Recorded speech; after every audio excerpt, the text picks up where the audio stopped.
Assalamu alaikum wa rahmatullahi wa barakatuhu. My beautiful women of Qur'an now, welcome to another video.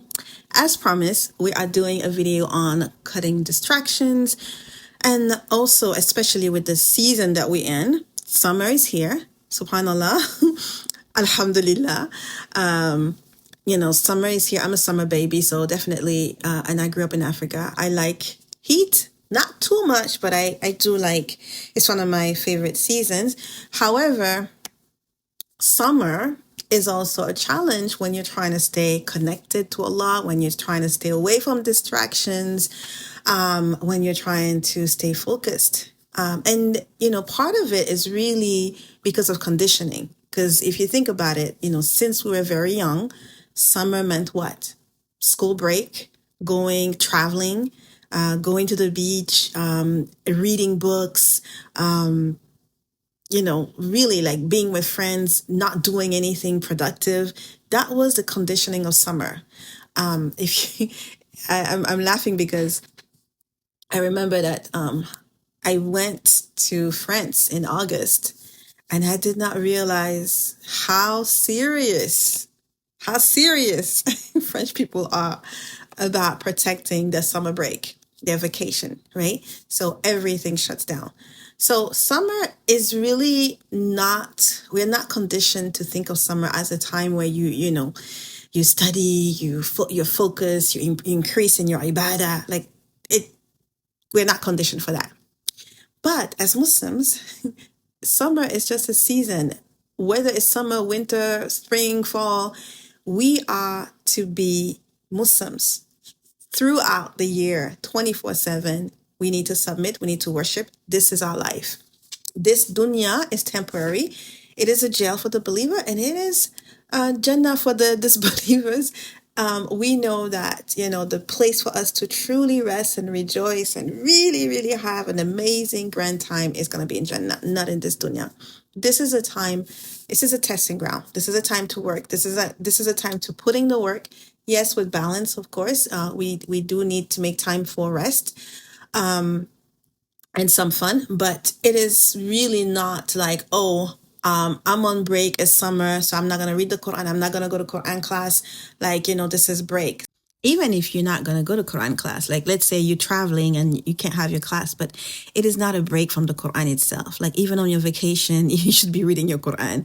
So I think there is this distinction that we need to make that, reading the Quran is not something that you do at certain times or certain season or in Ramadan or in, during school year. No, it is part of our lives. It's guidance, it's healing. It is barakah, it's blessings, it blesses our day, our affairs. It protects us, it's protection. So like, how are we going to, take a break from it? We can't. So this is kind of why I want to do this video and go over some, practical tips that we can take to stay connected to the Quran, to Allah this summer. So, but before we even talk about like steps, let's really acknowledge and ponder over something. I always say that to my students, whatever you are trying to achieve, just know that you will never be able to achieve it without the help of Allah. It just won't happen. It just will not happen. So this means that we are putting in practice the statement that is a treasure in paradise, that is La hawla wa la quwwata illa billah. There's no movement, there's no change, there's no power, there's nothing that is going to change except by the permission of Allah. La hawla wa la quwwata illa billah. And so our ability to even stay connected is going to require the help of Allah. It's going to depend on Allah helping us. Our consistency is a blessing. The desire to worship is a blessing. The ability to resist distraction, they are all blessings. And the blessings they don't come from us, they come from Allah. So number one, I would say, is to ask Allah for help. Don't try to rely on yourself. And if you are perfectionist or have perfectionist tendencies, like many of my sisters, then you want to let go of this control, like, no, it's on me. I'm gonna work on it. I'm gonna do this. I'm gonna, like, as if it's in your hands. No, tawfiq is from Allah. So we ask Allah, number one, raise your hands in dua seriously and ask Allah, like, allow this day to witness for me on Yawm al-Qiyamah, not against me. Ya Allah, give me the tawfiq to read my Qur'an, to be focused, to stay focused, to avoid the distractions that really will not benefit me in this life and in the next. Help me to stay grounded. I need your help. I can't do it on my own. La hawla wa la quwwata illa billah. Start with that. That's really where we want to start with. And you will absolutely notice how easier things are going to be once you start asking Allah for help. Because when you start asking Allah for help, you made that one step. And what does the hadith says? When my slave make a step towards me, I race towards him. So we just make a little effort asking Allah for help. He does the rest for us, subhanAllah. So just number one, write down how you want to spend your summer, ideally, and make dua about it. And then ask Allah for that very thing that you wrote down. Next, after making dua, what we want to do is pay attention, become like a student of our attention. Where does our attention go, right? Because attention is actually more important than time. You could be praying, you could be doing things that you're supposed to do. But if you don't have any khushu, if your mind is completely absent, then it's as if you were not doing anything, right? Being present with Allah is very important, and that requires attention. So where is your attention going? So one of the most practical things we can do this summer is really do an attention audit. I call it an attention audit. For the next 1, 2, or 3 days, ideally 3 days. And typical days, not your, unusual days, but your regular typical days. I would say 3 will be awesome. You will learn so much about yourself if you do up to 3 days. But if you can't do 3 days, then do at least 1 day. Very, very least 1 day. And what you want to do is observe not your time, but your attention. Every hour or so, or as often as you can, you want to pause and ask yourself, what did I spend the last hour doing? Where was my attention? Where was my attention? Because that is actually really key. Even if you said, at last hour I was, praying, but my attention was completely on, finding work, or, this argument I had with my spouse, or, you were in salah, you prayed, you did dhikr and all that, but your mind was completely somewhere else. That's what you want to know, because that is more telling than if you had written down, oh, I spent the last hour praying, doing dhikr. You think, okay, well, I did this and this, but really go down, go deeper, go within. What pulled your attention away, right? Were you closer to Allah during these activities, or were you further away from Him? And no judgment, okay? Because that's not going to help us. No judgment. You're just at this stage, you're doing an audit. You're gathering information. You're being neutral. You're just observing. And you're learning. That's the most important thing. You are learning. Because that's the reason we're doing this. To learn. Okay? So when we begin observing really carefully where our attention was, then we start discovering patterns that we never noticed before, because we never took the time to really notice, right? And these patterns is going to be golden for us. So I'll give you an example. Whenever I'm reaching for my phone, every time I feel bored, sometimes for me personally, there's an anxiety underneath that. So I want to distract myself away from an uneasy feeling that I don't want to face, right? So if it's I keep scrolling, or I keep reaching for the phone, maybe I'm waiting to hear from a loved one. And so I just keep looking at the phone, My attention is preoccupied by what? maybe worst case scenarios, right? And so then the behavior results in me constantly, reaching for my phone, constantly scrolling. So if I write down my attention, not just the fact that I was scrolling, but my attention was really on a worst case scenario, and I was trying to avoid it. I was trying to avoid facing that. And so I kept scrolling. I get so much more information about that. And now I can actually tackle and adjust accordingly. Because if I say, okay, I was scrolling, I need to stop scrolling. But then that doesn't resolve it, because deep underneath that, I have a deep worry about, I'm thinking of worst case scenario. But if I'm pulling out, you are thinking about a worst case scenario, you don't even know if that is true. That is what is driving the behavior. Your attention is on the worst case scenario. Now I can tackle that worst case scenario.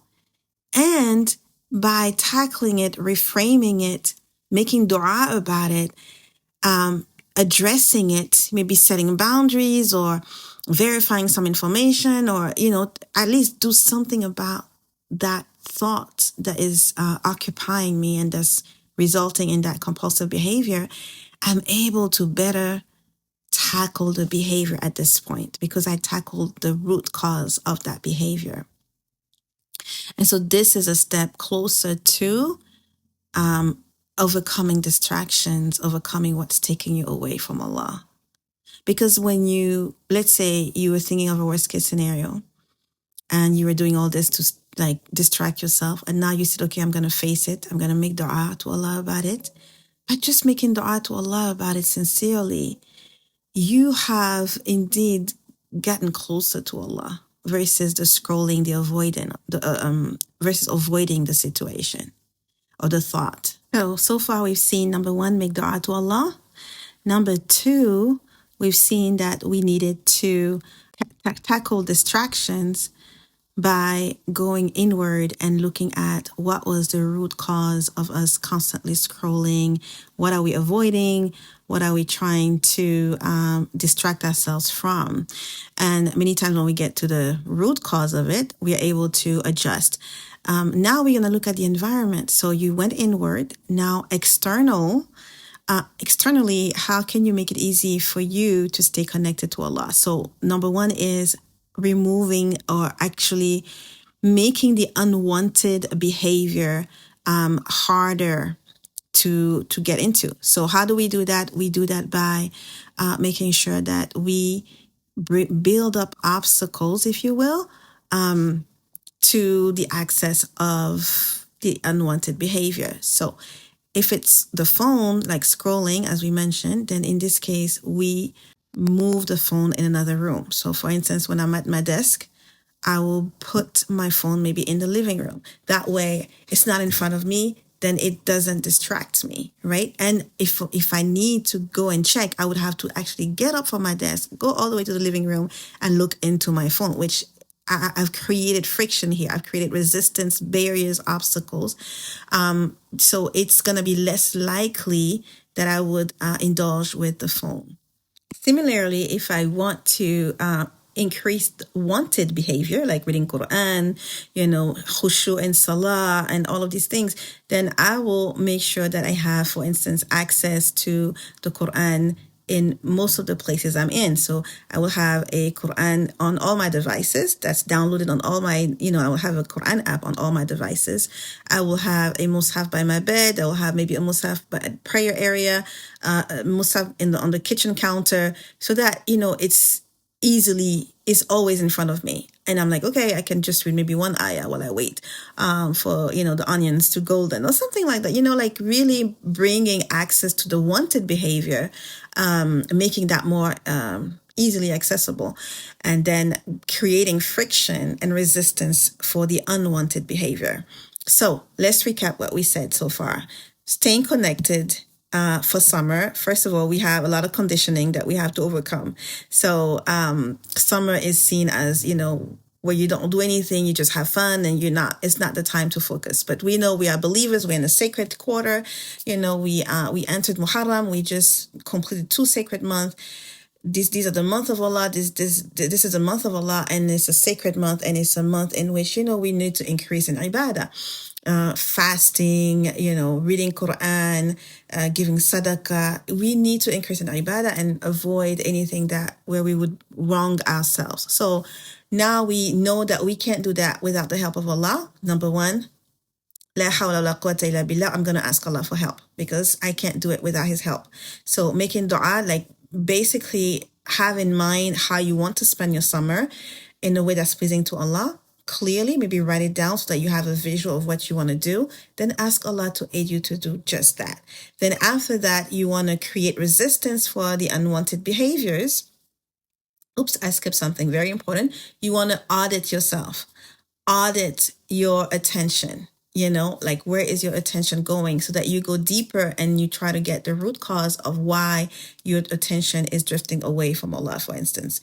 So now once you have that, I really recommend 2 or 3 days, but if you can't, at least a day where you observe patterns and you go down to the root cause. Is it that you're focusing or your attention is on worst case scenario? Then you tackle that, you reframe.